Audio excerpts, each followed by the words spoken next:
Well, joining me on the phone is Farrah Ginter. She is one of thousands of Southern California residents affected by these wildfires, and each one of them has a story. Farrah, why don't you tell us yours?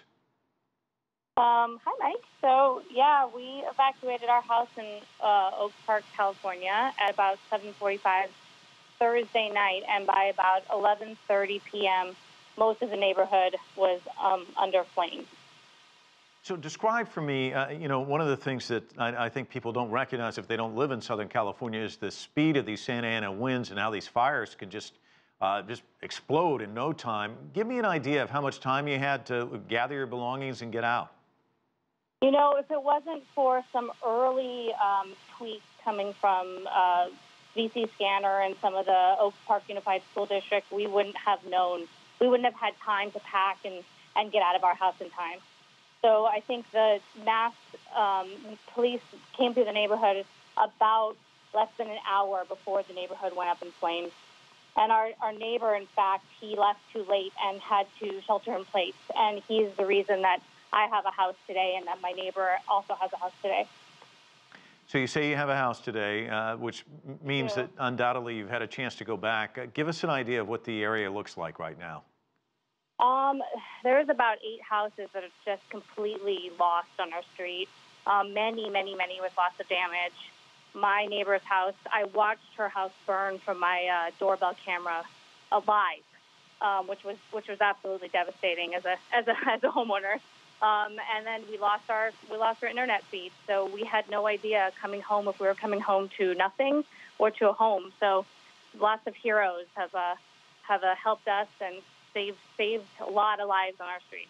Okay, just to kind of get more on that, your doorbell camera, you were able to watch this. I mean, describe that for us, because that's got to be incredible to sit there and watch the fury of these fires actually as it encroaches on your own home.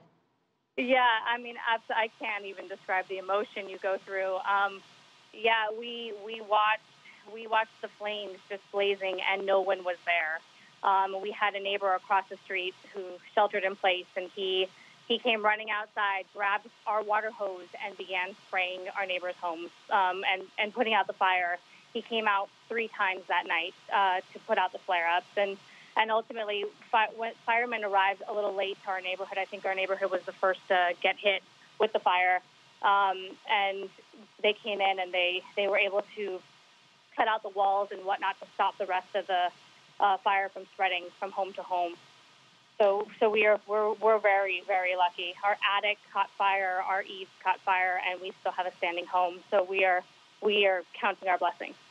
Farrah, talk to me about the region, though, because what people fail to recognize, I think, because this story has really kind of consumed the news media of late, is this mass shooting happened right before these fires. Talk to me about just the pain of the community and what they're going through right now.